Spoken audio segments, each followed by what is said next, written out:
Hello there. Happy Monday. If you're listening on the day, it is a daily podcast, so I like to act like many of you, most of you, I think, probably do. But whenever you're listening, I hope you are doing okay wherever you are. If you are listening on Monday, I hope you had an awesome weekend. I definitely did, and I got to tell you about it. But first, just want to tell you that Tim Wise is my guest today, and we talked on Saturday morning and had a really great, thoughtful conversation. Tim and I have been talking over the years so much about racism and bigotry and prejudice and affirmative action and all the issues that Tim has written so many essays and books about. Really, he's an anti-racist speaker and writer and teacher. And today, we talked all about the Middle East because this, of course, is an issue he has been watching and writing about his entire life and career as well. He grew up in Tennessee, Jewish, went to Hebrew school, so he has a lot of serious, thoughtful, intimate, and scholarly and historical thoughts about it. It's his point of view, and I'm getting as many as I can. I'm trying to get Michael Cohen on the show because he's been really upset by a lot of things that people, including, I think, on my show, have been saying. I want to get his perspective, and I always want to hear from your perspective. If anything Tim or I says in this conversation upsets you, or in any conversation, if you're triggered by it, if you're upset by it, if you think one of us is entirely wrong or missing a point, I encourage you always to reach out to me in any number of ways, but easiest on email, standupwithpete@gmail.com. That conversation with Tim starts at 15 minutes in. But first, couple news updates. Just obviously scary weekend in America in the news because of what's happening in Gaza right now, the mourning in Israel and across the world, the diaspora, or is it diaspora, of both Palestinian and Jewish people that relate intimately or know folks that are suffering in the violence there, which escalated precipitously over the weekend.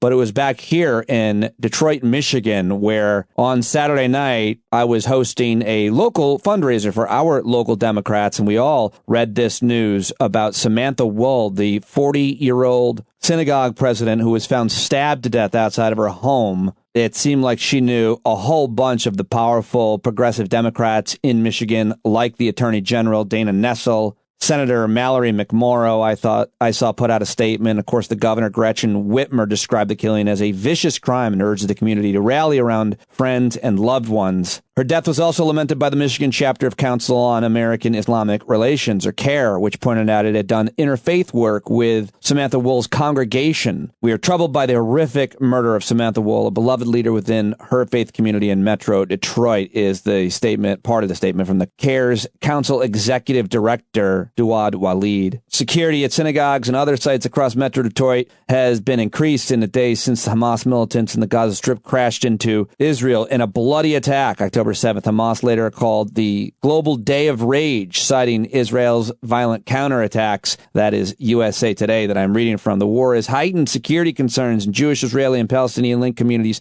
across the United States. We saw that young boy in Chicago being murdered last week as well. It's terrible, and there's been a lot more than just those two violent murders. There has been graffiti, there has been social media posts, and so much hate, which can only be crowded out and beaten by the love. And so I'm going to try to continue to spread that here at Stand Up. And so many of you I know are doing your best to understand this conflict and the people affected by it, and just understand that it's a complex, challenging, difficult, horrible situation with a really confusing history for most of us to try to follow. Over the weekend, I watched a episode of Frontline, which came out in like 2003 after the Oslo Accords were signed, and it was really good. PBS sent that out to watch and gave great context. I also watched that movie Golda about the first prime minister of Israel. I did not like that movie, and I don't know. The acting was amazing, but the script and the low budget conflict stuff and just, I don't know, some of the scenes, I just didn't love it. But Helen Mirren, of course, is one of the finest actors of our time, and she plays Golda Meir. You should watch it. It gives you a lot of perspective and context, but I definitely want to see now the movies from the Egyptian and Syrian points of view from that conflict. So I'm actually, as horrible as this issue is, this conflict is, I'm learning a lot, reading a lot of history and studying and paying attention, reading as many columns as I can. So maybe you're not that interested in it. I hope you are, but if you aren't, don't worry. I'm going to be doing a bunch of other things this week on the show. Let me know who you want me to reach out to, but I'm going to try to do some sustainability, environmental stuff. Reached out to Dr. Jason Johnson, also hoping to connect with Hala Hijazi, who Dean Obeidallah referred me to. Really interesting woman, and she's a San Francisco business and community leader, Palestinian American, and I really want to get her perspective here on the program as well. But you let me know who you want to hear. Always want to hear from you. standupwithpete@gmail.com.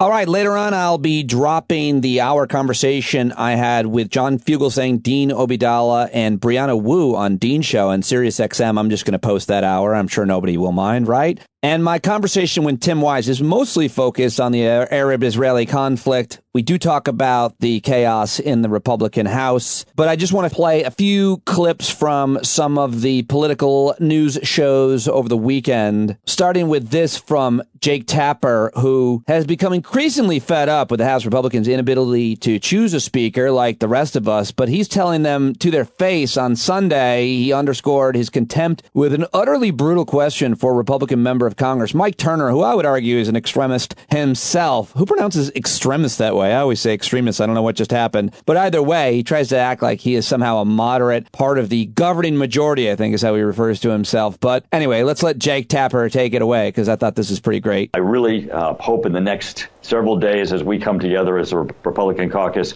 that we're able to resolve that so that we go unified to the House floor and deliver a speaker. I hope you don't take this personally, but do you guys have any idea how clownish you look?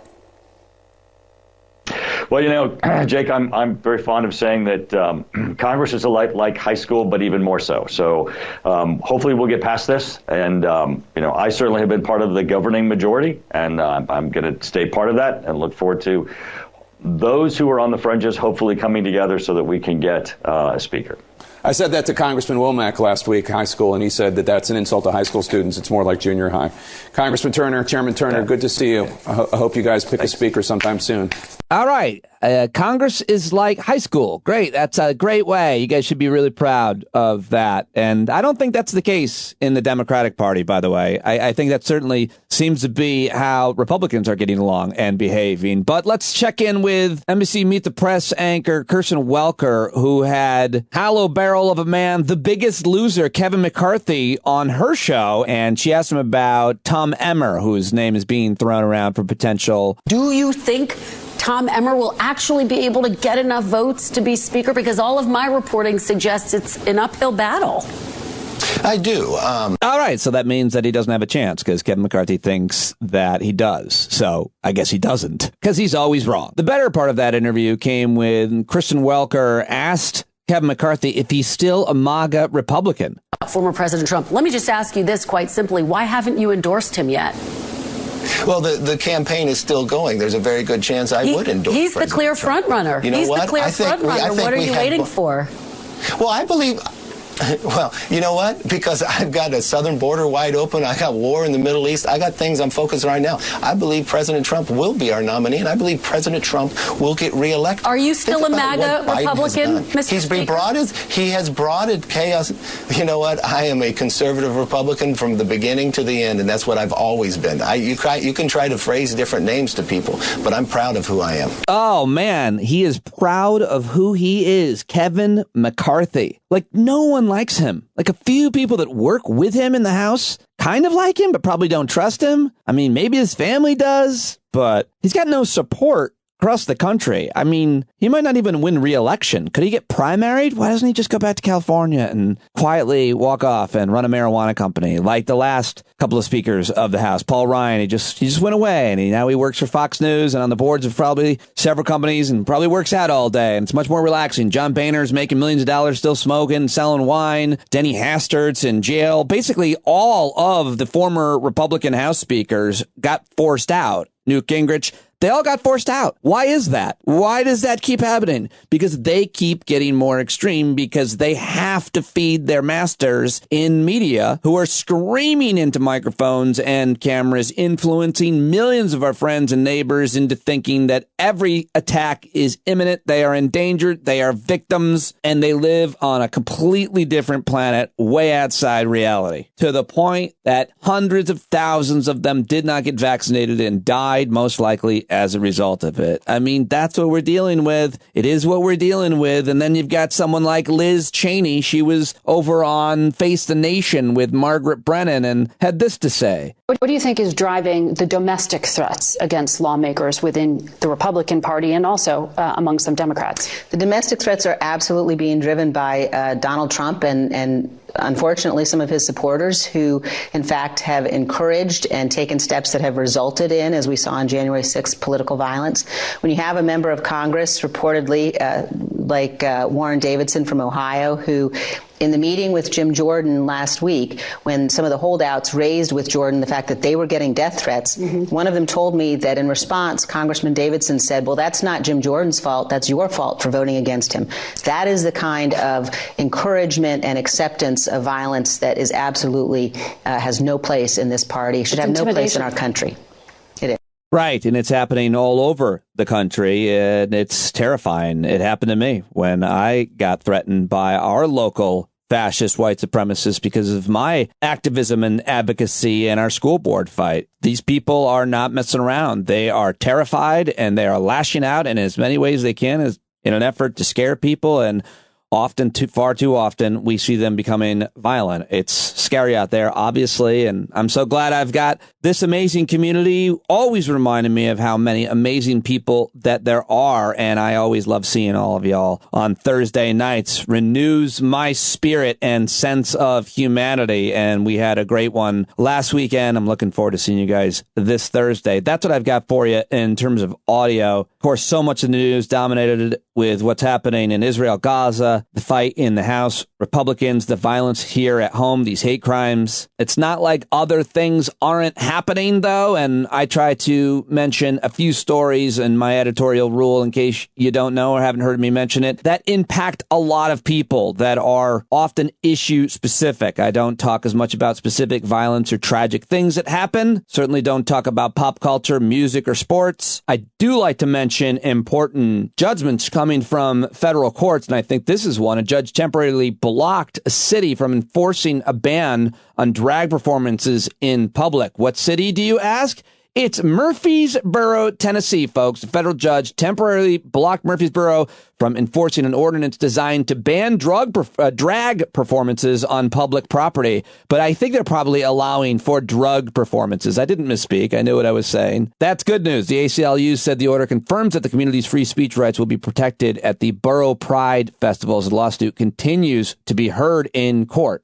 In other news, Perry Johnson has suspended his short-lived presidential campaign. And who is Perry Johnson? He's this weird-looking, weird-talking businessman, an author who funded almost his entire presidential campaign, loaning $12 million to himself. And still nobody seems to know who he is. He's the third candidate to drop out, by the way. Representative Will Hurd and Miami Mayor Francis Suarez both halted their campaigns earlier this year. And I saw a picture of the former vice president, Mike Pence, at a campaign stop, and there was like 8 people there, and it was like an empty bookstore. It looked real pathetic, which is about how it should be. All right, well, I got to wrap this show up early, so if anything happens Sunday, late afternoon or evening, I'm not covering it because I'm going to my daughter's film festival premiere tonight. She was accepted into the high school film festival last year when she was a high school senior, and the festival is this year, and her film has been nominated in Best Short Drama. So we're pretty excited over here, and there's actually like this kind of fun little award show that the organization puts on, so I'm accompanying Ava to that tonight. I'm her date, which is a huge honor for me, of course, though I did help work on and produce the film for her in terms of holding cameras and clamping things and providing her with pretty much everything she needed. So tonight's the premiere. I'm going with her. Yesterday, I got to take her to the set of Last Week Tonight, where I'm the warm-up comedian for John Oliver. You got to watch that episode tonight. But it was so cool bringing my 18-year-old daughter, who is a freshman at Ithaca College and studying television and digital media, to an actual television show, and not just any television show, the one that has won 7 Emmys 7 years in a row. And it was awesome to watch her talking to everybody there, and they were so cool to her. And, you know, when you work your whole career in an industry and your child decides to enter in some way into that industry, she loves to direct and write and maybe even act. She's done a lot of acting, but it's pretty amazing to watch them network themselves for their careers. The director of the show is asking her all these questions. She's answering them all. Different producers I introduced her to, same thing. And she just so charismatic and smart and confident. And I'm just so proud of her. So that is what I am doing with my Sunday night. She goes back to college tomorrow with my parents. So I'm wrapping now, but you're going to love this conversation with Tim Wise. Tim, of course, anti-racist educator and writer. Follow him on social media. Support him in any way that you can. All the links to Tim's stuff in the show notes. I really like this conversation. I learned a lot from his perspective. Again, if anything upsets you about it, I want you to reach right out to me and tell me why, and I might just call you up and register your thoughts here. So here we go right now with the always fascinating, brilliant, thought-provoking, and extremely passionate Tim Wise, giving you the intro and mention everything. And you know what? We'll start with the app formerly known as. Yes, I just saw one of my favorite longtime listeners and subscribers, Kathy Nathan, who's on the Board of Education in a Minnesota district, say, please unroll Tim Wise's tweets. And I responded, I'll unroll them on my show, because you are still very active, and I'm happy to see it on the app formerly known as Twitter. And I'm always happy when you're active here. Thanks for joining me. You bet. Thank you for having me. What do you think about the app formerly known as Twitter? Like I said, I'm really happy that you're still doing the way that you do it there, but it's harder to find, and it's littered with garbage. Well, that's the thing. I mean, one of the problems is that, you know, I post on there a lot lately, but a lot of people, yourself included, and other folks who follow me regularly, not just like people that pop in from time to time, are saying they're not seeing my post. I mean, people that I have, Chauncey DeVega, for instance, whose podcast I've been on many times, good friend. He says, are you even on there anymore? I'm like, dude, I'm there every day. So something algorithmically is happening because I'm not paying Elon, you know, for the privilege of using his dumpster fire or his personal shitter to reach millions of people, is throttling the post. So I have every now and then, you know, I will have a post or a thread that will do pretty well, you know, but not like back in the day where you would have, you know, real virality behind some of that stuff. So it's it's just a crappy situation to be in, where the people who are willing to give him money because they love him ideologically, they are copacetic with him, are getting all the influence. And these are right-wing reactionary people. They're making money off of his platform. And I'm sitting here feeling like, you know, am I a sucker for not paying the $8 to reach more people? It's a horrible, horrible moral and ethical dilemma, which at this point I'm still resolving by saying, you know, to hell with you, Elon. I'm just going to do what I do and reach however many I can. But it's a crapshoot. And the fact that he comes on every day and says, this is where you get the real news. No, real news is when you have investigative journalists that spend weeks or months looking at things, digging up things, looking at facts. What he has is a bunch of conspiracists that post, you know, their latest Reddit thread in X form or Twitter form or some shit they saw on 4chan. And then Elon, you know, boosted. I don't know if you saw that story yesterday, that he's been retweeting stuff about the war in the Middle East from sources that are among the worst conspiracy theory sources, thoroughly debunked. And he's like, these are great sources to cover. The Washington Post had a piece on that yesterday. That's really, really bad. I did not realize that. I will just say this about social media in general and influential and thoughtful people in general, which I, of course, consider you one of. I think the sad strategy, because Twitter is become what it is that we have to try to post wherever we can. And which is why, you know, I'm reaching out to a lot of people that maybe I didn't used to, and a lot of the people that I love, to make sure that we give them the platform here. And then I want to make sure that it's not just a podcast. I'm now posting everywhere else I can, because we don't have a central place quite as effective. So, you know, the what we have to settle for is getting the message out all over. So I'm happy you're here to join me. And I just think that that's what we have to do. We just have to put it far and wide. Listen, my agent is on me to do TikTok, and I'm like, oh God, really? And she's like, no, for real, you need to do TikTok. So I've been doing Instagram. I've sort of stepped up my Instagram game. That's going well, but I guess I'm going to have to break down and do TikTok too. And let's do TikTok. Let's start your TikTok right now in terms of you'll say these things and I'll post them on my TikTok and then link to your new TikTok, which you're about to create. Let's start with our first TikTok with Tim Wise, which is going to be ostensibly about the dysfunction in the House GOP. You had a great thread of tweets on this that you posted this morning. Talk to me about what you're seeing as this long-term project culminating and where they have gotten to now, at least with the House and with, I think, far-right media or just right-wing media. What are your thoughts?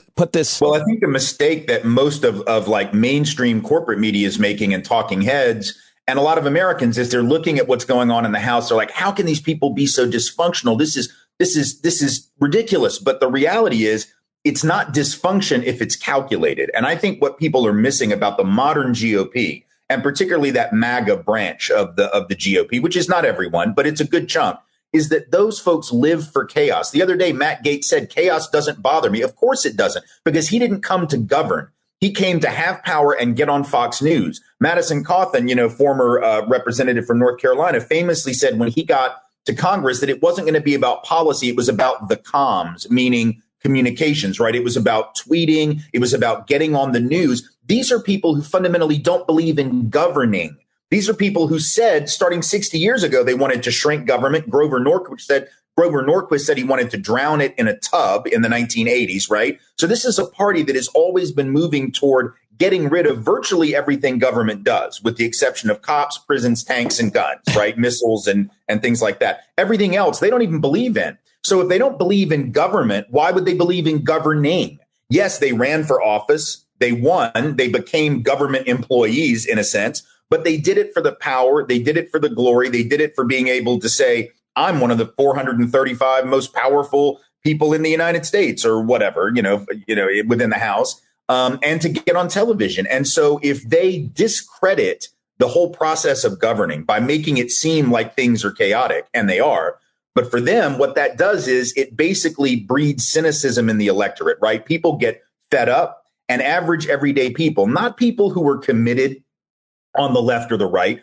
but the vast majority of people in America who don't really think ideologically or think about politics as much as some of us might, they just throw up their hands and go, you know what, this whole democracy thing, I mean, what's the point of even voting? Look at these clowns. They can't even govern. But that's an evil genius kind of thing to make people cynical, right? Because who's not going to stop voting? The far right. Right? The culture warrior, MAGA, Christian nationalist people, they're not going to sit out the election, man. They get up every day and go to work trying to take over the country. What they're trying to do is create so much cynicism among average, everyday people, which make up the vast majority who are not ideological, that they'll just sit it out. And if that means that voter turnout drops to 50%, 40%, all the better for the far right, because their people are going to show up. So this is we always talk about voter suppression.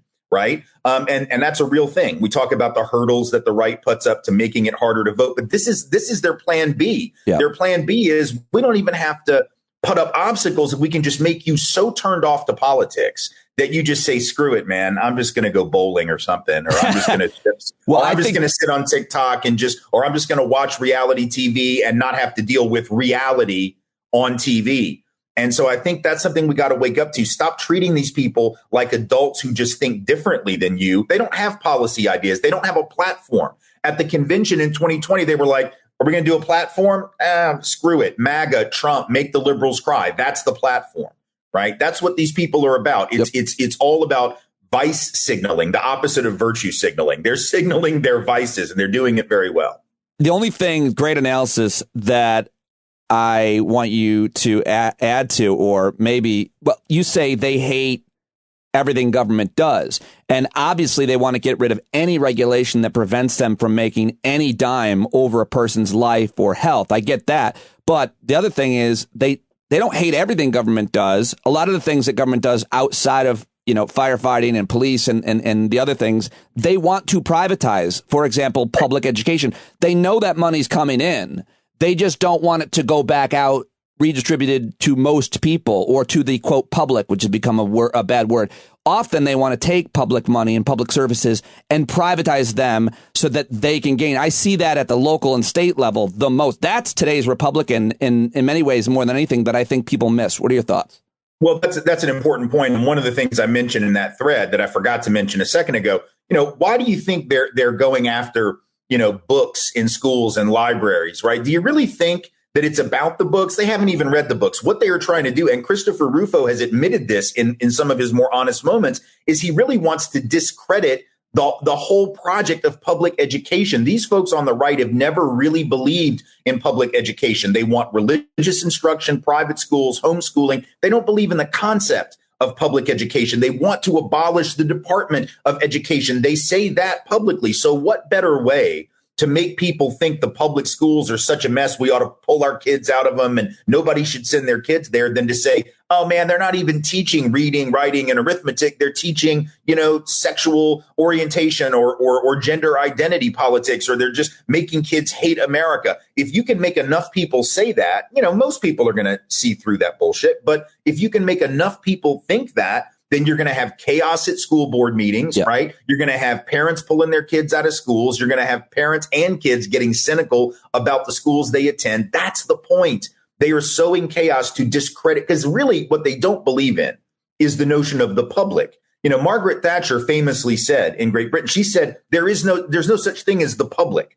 That's literally something that she said. She didn't believe in it. The right, conservatism generally does not believe in the public, except insofar as it involves, law enforcement, prisons, perhaps the military, enforcing contracts through the courts. Everything else they have long said that they really don't believe in. And so now you've got a bunch of people who are willing to burn it all down, whether it's public schools, whether it's any kind of public health care, whether it's, public transportation. They don't want to fund that, because what's that? Why can't you just get a big ass car or a truck and drive around in the HOV lane? Why do you need high speed rail, hippie?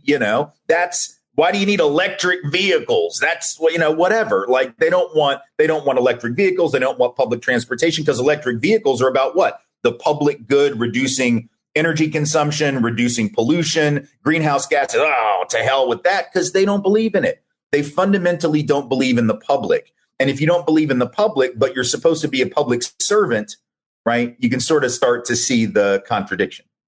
And media leads them, the policymakers, so much into allowing them to be able to do. They work hand in hand, and it's not a conspiracy. It's just, it's obvious what's going on. I interviewed a Democratic congressman from Illinois' 8th district this week, Raja Krishnamurthy, Congressman Krishnamurthy, and we talked about his important work on the Oversight Committee when they took to task the CEOs of the including the Sackler family, as well as other opiate makers and even the Rite Aids that sold them. Like, oversight is such an important issue and responsibility for the federal government, for local and state governments. But guess what, Tim? My conversation with the congressman did not go viral. Right. My conversation about oversight, the important responsibility, one of the most important responsibilities for any level of government, has not been a huge hit. It is not. Me and the congressman are not tearing it up across the internet while talking about the nuanced, important roles and responsibility that government has. So talk a little bit about how good they are on the media front. Well, because that's what they do. And so their role, this week I was watching coverage of the mess in the House, picking a speaker, and every interview with the Republican that I watched, they would sort of pivot, from the chaos that they are creating, and I would again argue quite deliberately, to the fact that they would start talking about the border. They would start talking about Hamas terrorists coming over the border with Mexico and Biden failing us. And so, everything is a pivot to what they know the red meat is for their base. And I'm not saying that we don't want to talk about things like border security and issues like that. The Democratic Party's got their policies for dealing with immigration and the border. The Republican Party has theirs. But that's not a policy dispute that they're talking about. They're not arguing, hey, here's what we believe would be great for policy. They are trying to use the border and then what's happening in the Middle East as a way to whip up fear, hysteria, and paranoia that the Democratic Party is out to destroy America, that the Democratic Party, that Joe Biden is literally seeking deliberately to wreck the country. This is the kind of rhetoric that we did not see until the rise of right-wing talk radio. And I know sometimes we overblame that, but look, the reality was it was Rush Limbaugh who said back during the Obama years that Barack Obama was deliberately trying to destroy the economy to pay America back for slavery. Now, what kind of absolute asinine bullshit is that? But it's the kind of stuff that his audience ate up. Glenn Beck said the same thing. Glenn Beck said that the health care bill was reparations for slavery. And it's like, dude, what kind of reparations is it that you got to get sick to get paid? Like, that's a really stupid ass plan. But his base ate that up. And it wasn't just about Barack Obama thinks this and here's why he's wrong, or Joe Biden thinks this and here's why I think he's wrong. It was Barack Obama thinks this because, you know, he isn't even really American and he's really a secret Muslim and he's really a Manchurian candidate and he's really here to eat your children, or whatever it is that the message was. And the same is going on now with Joe Biden. Joe Biden is both a doddering old man who can't remember to tie his shoes and an evil genius who is behind the scenes manipulating everything to somehow destroy Christianity or something. I mean, it's a constant politic of paranoia. It has nothing to do with governing because, again, they don't believe in it. Well, I happen to be a person who thinks that the vast majority of the responsibility for where we are at now is the conversation that's been coming out of people's radios and now computers for years now. And if you want to know where House Republicans or your local Republicans are going to go next, then you can watch right-wing media. Progressive media, liberal media does not have that effect. I've said it a billion times. Let me ask you another question. Let's switch subjects. Let's make another TikTok for Tim Wise. And it's about what's going on, obviously, in the Middle East. You've been writing about, thinking about, covering this issue for as long as you've been thinking and writing about things. The Arab-Israeli conflict, Israeli-Palestinian conflict, whatever people want to refer to it as. I wanted to start with, though, the critical thinking workshop that you put on about how we are, as consumers of media, supposed to look at, for instance, this bombing of the hospital in Gaza, which even there I might have met. It may very well have been an accident and not an intentional bombing. It could have been a rocket that went astray, landed on a car. We don't know. It's very hard to know. But you put on this clinic that you shared the video on Facebook. It's on Twitter. I shared it, but let's share it on TikTok. How are we supposed to look and know for sure what is happening in these cases? Well, it isn't even just the hospital bombing.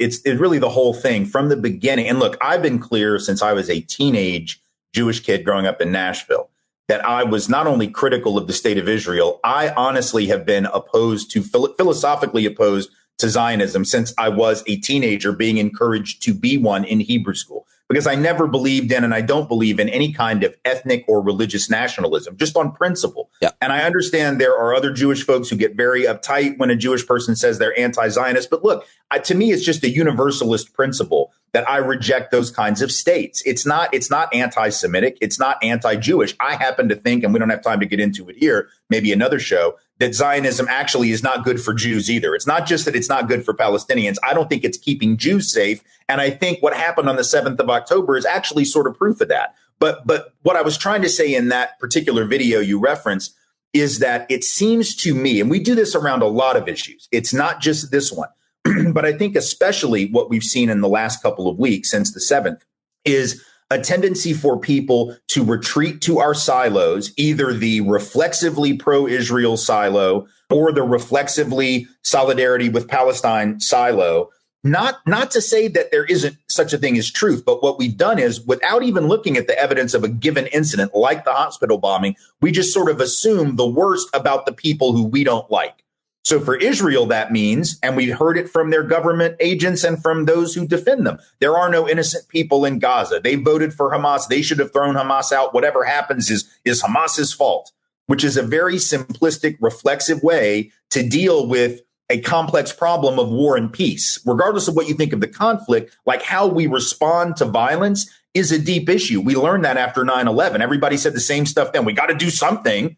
Well, what did we do? Oh, yeah, and it didn't work real well. And now, 20 years later, people sort of realize maybe those wars weren't what they were cracked up to be. So we've got people on the pro-Israel side that are just like, we've got we've got to go after Hamas. All right.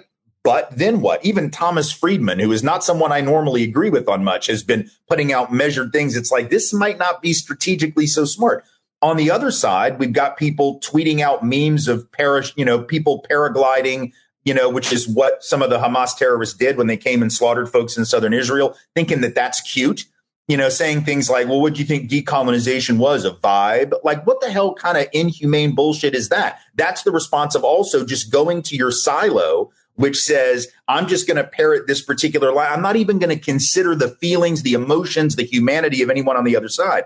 And in regard to the bombing, we saw this happen. People were immediately tweeting out that it was Israel. Now, that is not an irrational assumption because Israel has targeted hospitals before. And as I said in that video, to me, that is unacceptable. Even if Hamas is hiding assets in the basements of the hospitals or whatever else, like there are people there getting medical treatment. And I do not believe it is ever appropriate to target hospitals that are functioning as hospitals. If it were just a pretend hospital with nothing but Hamas in it, maybe you could make an argument, but that's not what these are. So people were saying, well, it's Israel, it's Israel, it's Israel. And then we come to find out it might very well not be. Now, do I believe that we've done a thorough investigation at this point and that we know? No, but that's the point. We don't know.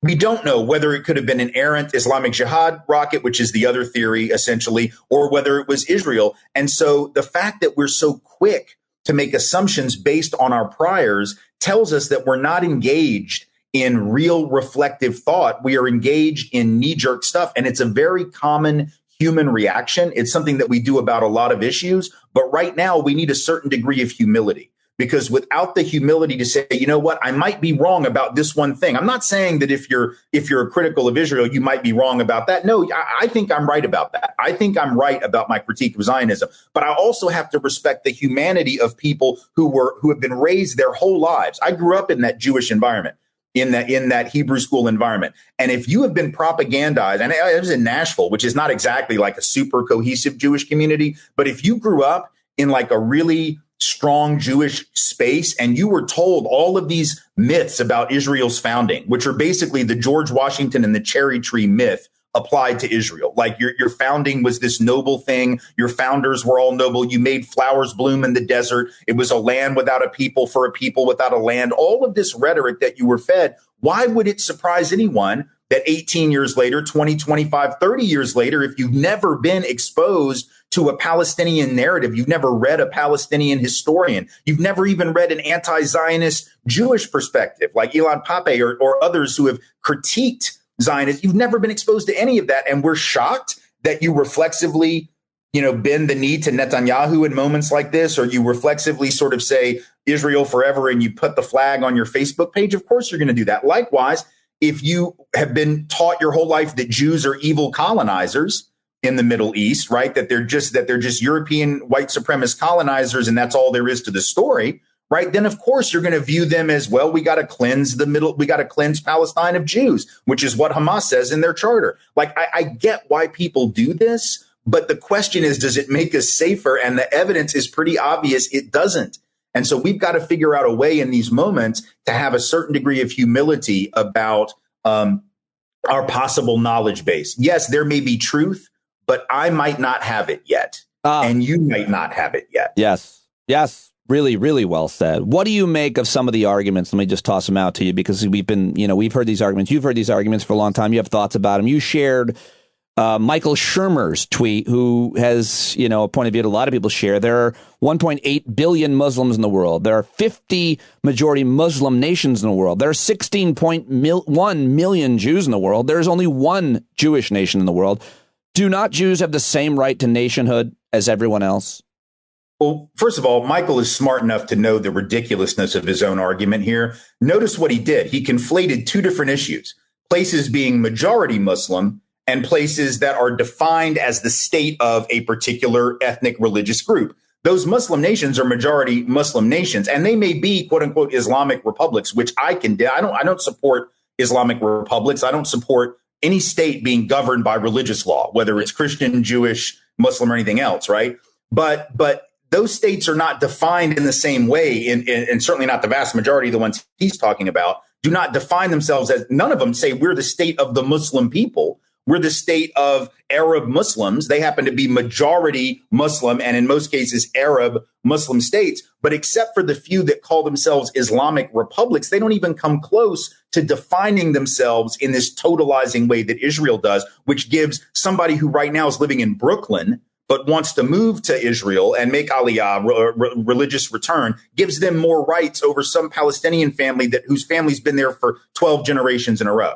And so when Michael Shermer says that, it's like he's saying that Jews have a right to a state defined as ours with special rights and privileges just because there are more Muslims and they are more populous in other states. Like that's a non sequitur. The second problem is Michael Shermer is an atheist. And I get it. Like I'm an agnostic leaning toward atheist myself. Michael Shermer doesn't believe in any religious states. I know that for a fact based on things that he has said before. So he doesn't believe in those Muslim nations being quote unquote Muslim nations. So it's a dodge when he says we've got Muslim nations. Why can't we have a Jewish nation?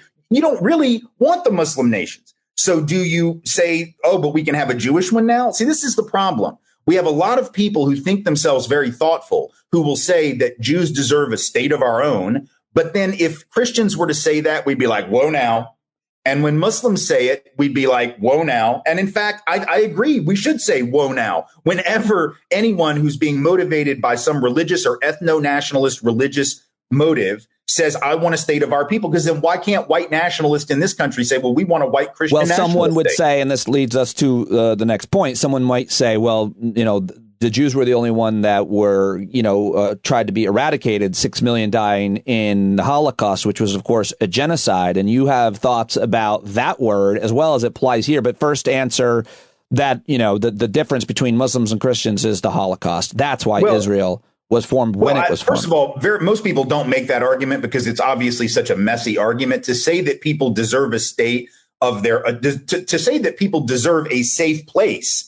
And you could even say Jewish homeland. There were people at the time that Zionism originated who were thinking of it more as a homeland, not necessarily as an official state with the kind of rules and laws that exist right now. There were Jews who wanted to be able to return to Palestine. Jews have been saying that next year in Jerusalem for thousands of years, wanting to make aliyah for religious reasons and to go home to that part of the world. But the idea that people have a right to be safe is not the same as saying you have a right to a state that gives you special rights and privileges over others, because that means your sovereignty is allowed to crush someone else's sovereignty. The second point is, if you think Jews deserve a state because of the Holocaust, put it in Berlin, right? It wasn't Palestine that committed that Holocaust. Yes, I understand the Grand Mufti of Jerusalem said awful things about Jews and positive things about Hitler, but Hitler did the deed. So make the Jewish state actually in the place where they tried to destroy you.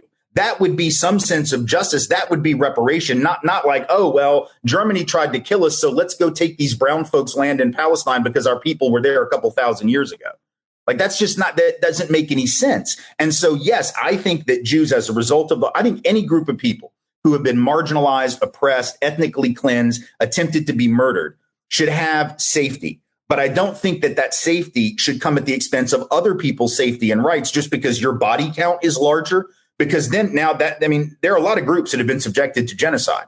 There are a lot of groups that have been subjected to even Holocaust level violence. And you could make the argument that black folks stolen from Africa, 20 million of whom died either on the way to the coast to leave Africa or during the trip, or once they got here were too ill and died shortly thereafter, either in what became the U.S. or what was South and Central America and the Caribbean. You could argue that that's a Holocaust. It certainly was genocidal. So do black folks now get to say, we want a state of the black people? And by the way, we'd really like for it to be in Birmingham. How are white folks going to do with that one? My guess is they're not going to go for that. So I think all of these arguments we use, we're making exceptions. And, Bill Maher is a great example of this. Bill Maher makes exceptions all the time. I saw his stand up one time and he did this bit where basically he goes in on Muslims constantly. We know that. We've seen that on his show. But then he makes exceptions for us, for we who were Jewish, because we've had more Nobel Prize winners. It's sort of like, he says, I want to be on Team Hebrew because they've got the Nobel Prize winners. What kind of supremacist bullshit is that? That's the kind of stuff that Nazis say about white people. Well, look at all the great things white people have accomplished, and that's why we deserve special rights and privileges. It's not any cuter when Jews or Jewish adjacent or Jewish supporting non-Jews say it. It's not helpful. What about the issue that people are concerned about right now with Israel's counterattack? We've seen this, unfortunately, before, and you have a tweet thread that says, picking up on this, some are upset that critics of Israel's actions in Gaza are using terms like genocide or potential genocide to describe these actions. I get it. This is because most assume genocide means the complete or attempted elimination of a group of people. But that's not the definition. And you go on and explain that. I haven't really seen, what reaction there was to that, but certainly there's going to be a lot of reaction to that argument. Well, the reason I posted that thread, right before I posted it, I had responded to Matt Iglesias. He had posted something on his Twitter timeline saying that it wasn't genocide, that was a unfair characterization or something. And I just responded to him first and said, look, you might want to look up the actual definition of the term because, and I think Matt knows better, actually. He's smart enough to know better, but most people don't. Most people assume genocide is either the complete eradication of people or at least the attempted and substantial eradication of people. So we might recognize, obviously, the Holocaust would be an attempt at genocide and to some extent successful, particularly in certain countries and parts of the world. Honest people should call what we did to indigenous Americans a genocide for sure. But people don't understand the UN has a definition, and that definition is not some modern contrivance of some post-colonial, postmodern critical theorist who thought it up in the bowels of the Berkeley sociology department. It is a definition that is as old as the state of Israel. It was created in 1948 as well in the UN Convention on Genocide, and it says that genocide is, and I don't have it right in front of me, but it's any attempt to eliminate in whole or in part members of a group based on these various identity identifiers. And it doesn't even include mass murder. It could be anything from removal of children from one group to another group. So like what we did to indigenous people, sending kids to boarding schools or adopting them out actually would constitute a form of genocide. There are a number of other things on there far short of mass murder, just trying to inflict substantial pain on a community or making it hard for or impossible for children to be born to that community, which would mean like sterilization policies, which we also did in this country. There are all kinds of things. And at least the first three of them, and again, I don't have it right in front of me, the first three of them are absolutely consistent with what's happening in Gaza right now. So it's not and what Hamas wants to do to Jews is also genocidal. Like if you read their charter, it is a clearly genocidal charter. The difference is Hamas doesn't have nearly the capacity, as horrific as 10/7 was, as absolutely god awful and unacceptable and immoral and terroristic as that was. They do not have the capacity to inflict genocide level violence on Jews, even with what they did on the 7th, as Israel can do to Gaza and is doing to Gaza in the days since. So if you want to say Hamas is also a genocide supporting group, I totally agree with that. Israel is right now in Gaza a genocide acting group. That's what's happening.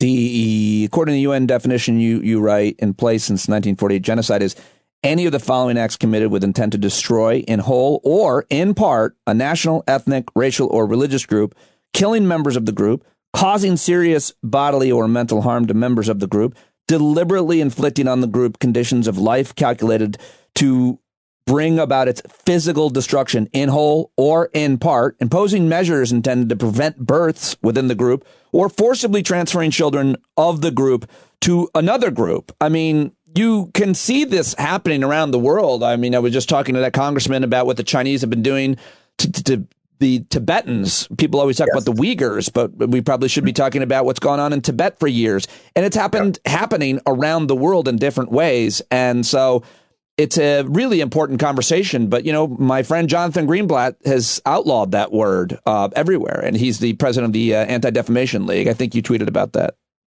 I did. And I think Jonathan, look, I think he knows better.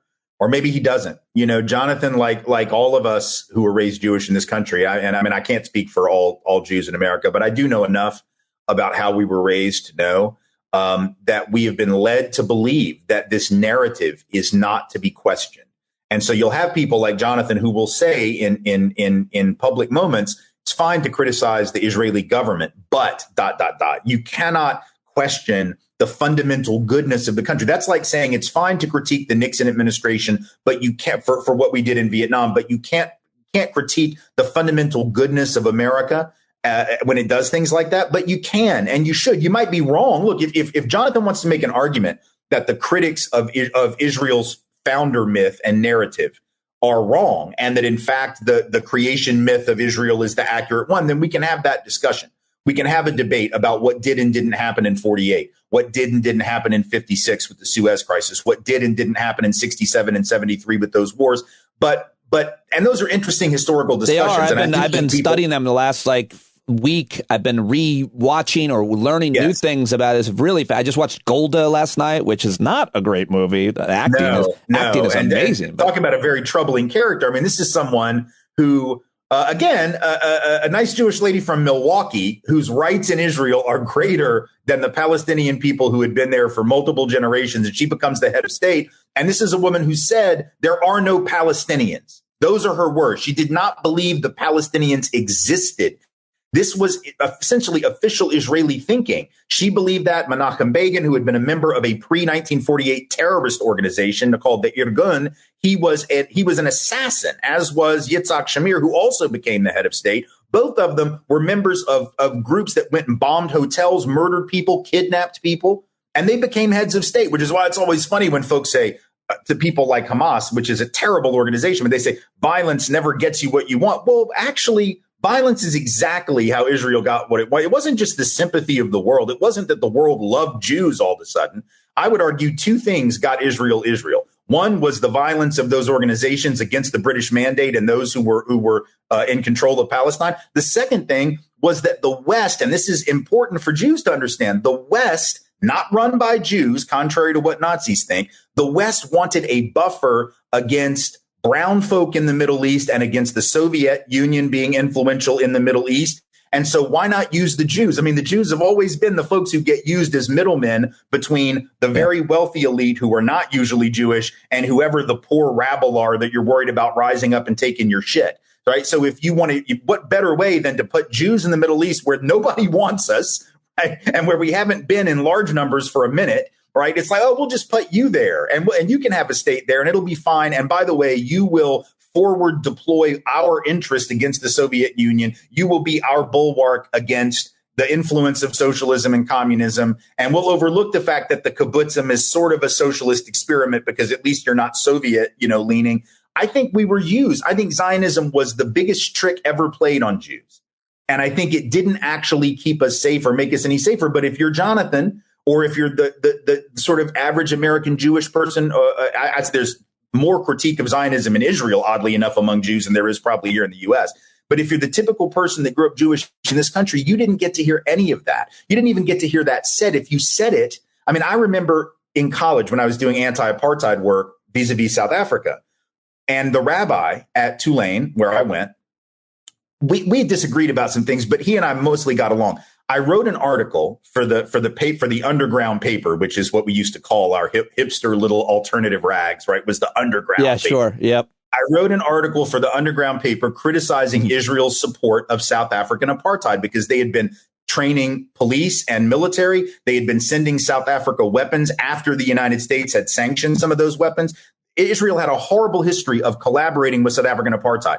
And I wrote a piece about that and how ironic it was because the first 3 or 4 heads of state in South Africa under apartheid had previously been imprisoned during World War II for collaborating with the Nazis before they came to power. So I was making the point, how ironic is it that Israel would be collaborating with a government that was run for a minute by Nazi collaborators in South Africa? The rabbi went absolutely ballistic at me for saying such a thing and called up the press collective where we lived and screamed at one of my roommates and fellow press collective members. And she said, well, is there anything in the article that was wrong? Factually wrong? Do we need to print a retraction? And he said, nothing was wrong, but Jews should not air other Jews' dirty laundry. Ooh. His words. And I thought, who is that protecting? And then after that came out, I was doing the anti-David Duke work at that point. Shortly thereafter. And when that article came to light, while I was doing that work, they tried to get me fired. There were people within our coalition on our board that tried to get my boss to fire me from that work for speaking out against Israeli support for South Africa. And my boss was like, what are you talking about? This got nothing to do with what he does here. I'm not firing him. But these were people in the Jewish community who were coming after another Jew who was actively fighting a Nazi, David Duke, at that time. I was actively engaged in fighting the biggest anti-Semite in our frame of reference. Yes. And they're angry about what I'm saying about Israel because, quote, Jews don't air other Jews' dirty laundry. It is absolutely ridiculous. And that hasn't kept Jews safe. That doesn't make us safer. Right. And I would argue, in fact, you know what it does? It feeds the conspiratorial thinking of those who already hate us. What is their conspiracy argument? All Jews stick together. They all think alike. It's like, oh, they're different until you start talking about Israel. And then they all sort of close ranks. I'm not saying that we're to blame for those people's anti-Semitism, but let's not score own goals. Right. Yes. Right? Let's not give that. Well, speaking of which, taking me to maybe our last topic here, which is all related and tied in. It's been interesting to watch the Democratic President, Joe Biden, and how he has handled this. A lot of people say he has given a blank check to the Israelis. But in his speech the other day and behind the scenes, he's certainly putting a lot of pressure on them not to overreact. We have seen overreactions our entire lives. Obviously, after 9/11, we had the sympathy of the world. And then we invaded Iraq a couple of years later, a year later, really, I think it was, or 2 years later, it was the invasion. And then that was the worst thing that America did in my lifetime, I think. Militarily. Yeah. And so you see the potential reaction here. Israel has a lot of sympathy for this horrific terrorist attack and this horrible tactics that they use, and they take hostages. And then the concern is that Israel's going to now overreact and obliterate them. I told this to my daughter. She says, Dad, you were right. I saw it happen. I was so sympathetic for the Israelis. She's not saying that she lost sympathy for them based on what happened. She goes, I'm seeing on social media now people, after the initial reaction to the violence on the Israelis, now people are going after Israel for its reaction. You've seen this play out so many times. You've seen and heard the Biden administration, but now you're starting to hear, the domestic politics and where people's allegiances are. And I'm confused as to where this is going to go. Where does the left, where are Democrats, who do they support? You're hearing a lot of Muslim voices saying, I can no longer support Joe Biden. And I'm over here going, I hear you, but who are you going to support? Donald Trump? The political calculations are interesting because there was a time a few election cycles ago, even 2 or 3 election cycles ago, when I don't think an American president would have been nearly as concerned about Israel's reaction as Biden has been. Now, I wish Biden would be stronger. I think that's a consensus that a lot of people are admitting to, that things have changed. The paradigm, the Overton window on the Middle East has changed to some extent. And I think it's changed for a number of reasons. But I think, and partly, look, the same social media and the same internet that contributes to some of the shitty conversation around the world also allows us to see the perspectives of Palestinian people and relief organizations and activists that, let's be honest, 20 and 30 years ago, it was really hard to get that information. Right. You didn't have any mainstream press ever really talking about that. And so as a result, people are going to get a more nuanced picture now about the broader subject. And that's going to lead politicians to make different ideas. I don't mean to suggest that Biden's being purely cynical here, but he does have to think about the fact that in certain key states like Michigan, where you've got large Arab and Muslim populations, you cannot take for granted that they're going to vote for you. Right. When you go and throw your weight entirely behind and reflexively behind Israel, and then don't even put any criticism out there. Again, I wish he'd put out more criticism. I wish he'd be more forceful. But for an American president, this is about as good as it's been for a while. I know George W. Bush and Barack Obama put some pressure on regarding the settlements, but it didn't stop the settlements. The settlements continued, but they made noise, but they didn't do anything. And so I feel like as we've seen uprisings around the world, and I wish that some of the solidarity with Palestine or Palestinian rallies didn't include some of the rhetoric that we're hearing that obviously, can be really vicious and dismissive of what happened on the 7th, because that's not necessary. You don't have to say that stuff to be in solidarity with Palestinians. And I wish that we would, in fact, change the dialogue from solidarity with Palestine or solidarity with Israel, which are places, geographic and or potential governments, and start talking about solidarity with Israelis and Palestinians. As human beings, these are people who deserve our solidarity, our concern, our compassion, and a recognition of their humanity. And I'm afraid sometimes if people put up the I stand with Israel, well, okay, but see, that's different than saying solidarity with Israelis, right? Or if you say solidarity with Palestine, it's very easy to then say, well, is that solidarity with the PA in the West Bank? Is that solidarity with Hamas in Gaza? Let's just talk about Palestinians and Israelis, because that is the fundamental core human issue. And one thing that concerns me, going back to the political piece, because I think this is what you were getting at since I tweeted about this. There are people who are saying, I can't vote for Biden now because he's pro-genocide. Okay, so you're going to vote for Trump then, or you're going to not vote and make it more likely Trump wins. Like, I understand the impulse, but at what point is that moral? You have people who will say, I can't morally sully myself by voting for him. And if that means Trump wins, well, at least my hands will be clean. No, they won't be. If enough people do that and Trump wins, keep in mind, Trump and Jared Kushner, who he let have control of Middle East policy, it seems, the whole Abraham Accords ignored the Palestinians entirely. These are people who don't even think about the Palestinians. They just erased them from the entire conversation. The Abraham Accords were all about getting Israel to have better relations with other Arab nations. And what we can argue whether those accords are meaningful or not, but you can't just ignore the Palestinians. And yet that's what Kushner did. That's what Trump did. So anyone who thinks that the Republicans are going to be better on this than Joe Biden, they are delusional. And if you then decide, well, I'm going to go vote for Cornel West, and look, Dr. West is a friend. I consider him a friend, a good friend, in fact. But if you're going to go do that over this issue in particular, especially in a swing state, like, honestly, if you want to do that in a state that's a foregone conclusion to make a statement, all right, you can do that. But if you're in a swing state, Michigan, where that kind of decision could tip the balance, you have to then be held accountable for the morality of what you did. You can't say, well, I have to make there are moral decisions and practical decisions, because when you make what you consider a moral decision based on principle, but then the practical impact of that 2 and 3 iterations down the road ends up backfiring, then what you did wasn't moral. You can't look at morality based on, well, this is my motive at the time. If when you tease it out, the impact ends up being worse. I'm not saying let up on Joe Biden because Trump is worse. I'm saying keep the pressure on Biden about what's happening in Gaza and what Israel does. But don't think for 1 minute that there's a Republican running who would be any better. Because there isn't. Yeah, no, I mean, it's such a great lesson. And I think for young people to know, much less the rest of us who are very reactive and principled about things, again, back to my daughter, she's like, I just can't forgive Joe Biden for green lighting the Willow Project in Australia, drilling. She's like, I thought he was supposed to be this environmental guy. I was like, I get it. I fully get it. That was a huge issue. He did also pass the biggest climate bill ever in any country. There's nuance.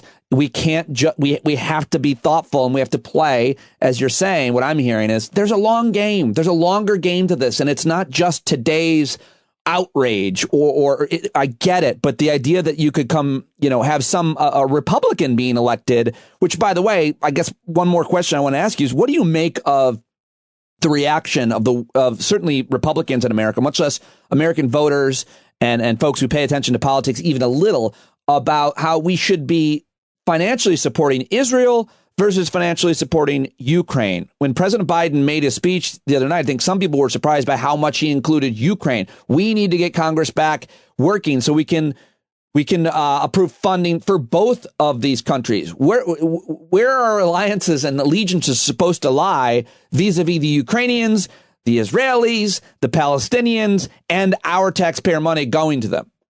I mean, look, I understand the criticism, for instance, of those who will say, we're spending all this money in other parts of the world, but we've got people sleeping on the streets and we don't have adequate health care. It's all true. It's all true. And ideally, I think everyone that I know who considers themselves progressive or liberal or on the left would say that we want to attend to all of those things. We want to attend to the victims of imperialism and aggression and militarism. We want to respond to human rights crises around the world, which obviously have been created now once again in the Middle East and in Russia and Ukraine.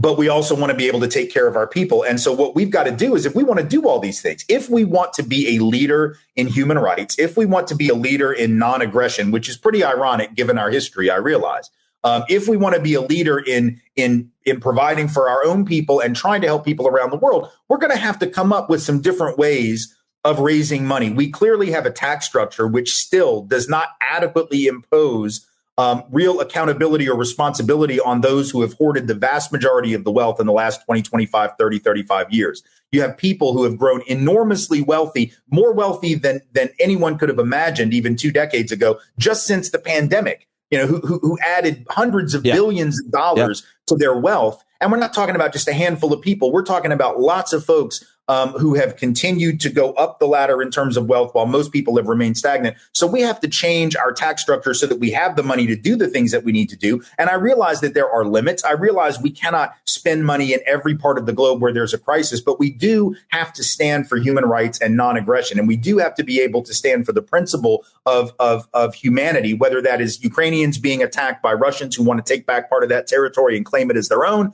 or whether it's people in Israel bombing Gaza because they really never wanted the Gazans there anyway, and they oppress people in the West Bank because they never really wanted Palestinians there anyway, and they think they should all go to Jordan because, as a lot of these folks have long said, Jordan is the Palestinian state. That's been their argument for the vast majority of the 75 years that this conflict has been going on. Well, and the problem there, of course, is that Jordan has taken thousands over the years. Some Palestinians have grown up in refugee camps in Jordan. But the issue, one might argue, and a lot of people say, is the Arab states aren't necessarily, they've always just used the Palestinians and treated them horribly, both rhetorically and in terms of human rights and what they may or may not do, I think it's fair to say.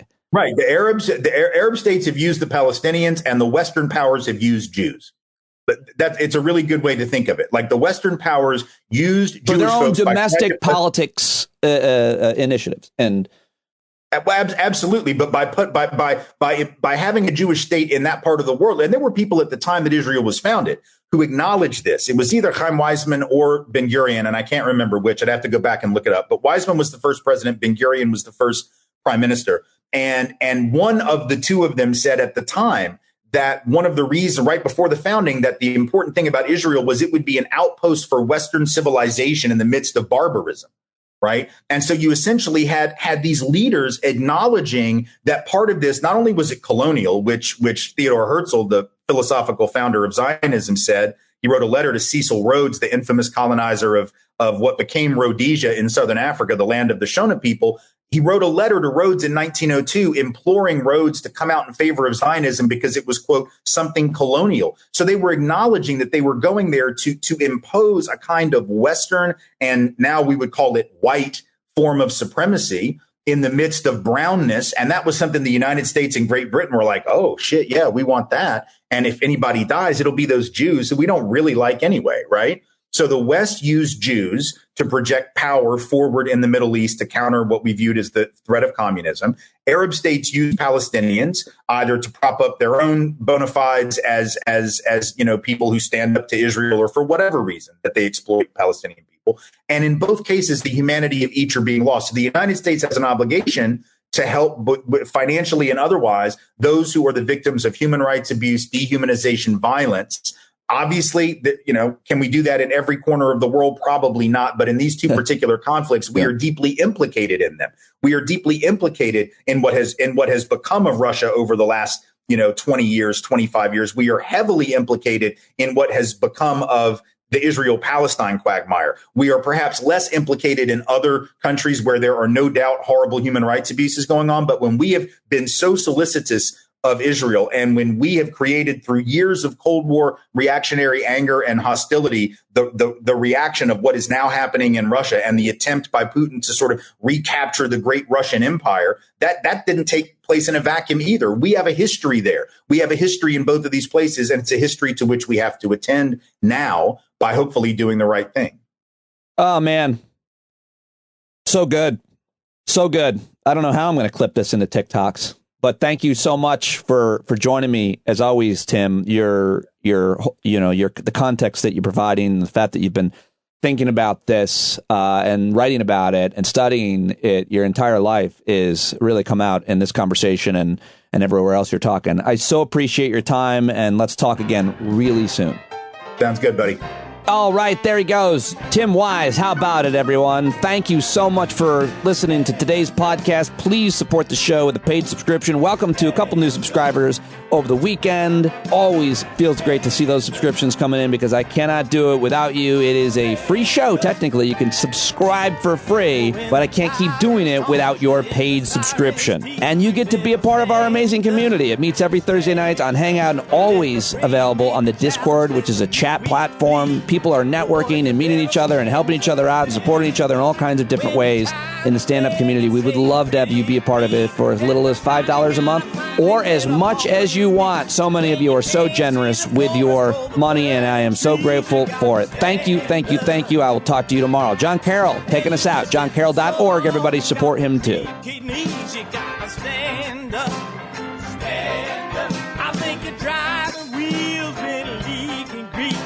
Boy, you better stand up. Stand up.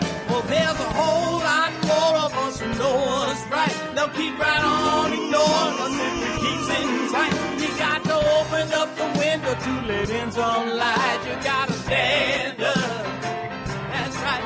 You got to rise up. You got to stand up. You got to stare the devil straight in the eye. We got to let him know it's his turn to go. All you hear is a lie. So get up off of your butt, get down off of your fence. Even if it ain't a very friendly audience, well, they'll begin to listen when you start making sense. And you stand up, stand up. No need to point your rifle to defend your town. Just stand up, stand up. You know they can't deny you what you're laying down. Boy, you better stand up, stand up.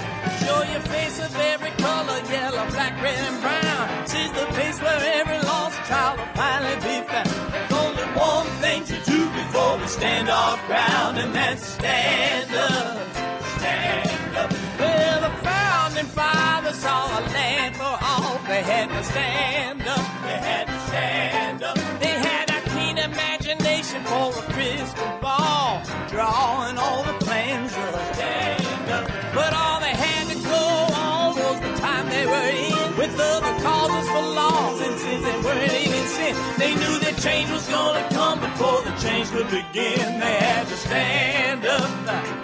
All right, they had to stand up. We got to stand up. We got to look the devil square in the eye. We gotta let him know it's his time to go, and make it clear when all we hear is a lie. Why you lying awake wondering where the money all went?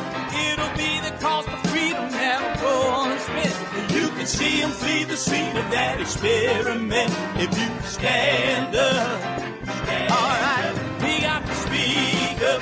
We got to reach up and raise your voice in every way you know how. Don't be toes up. You got to show up. Ain't no better time to do it but now. No need to pledge allegiance to no wanton tribe. Rise up and show obedience to the voice inside. And listen well and it'll tell you not to run and hide. It says stand up. Stand up. Got to stand up. Ooh, come on, just stand up. Everybody got to stand up in the darkest hour. Stand up. People got the power. Stand up.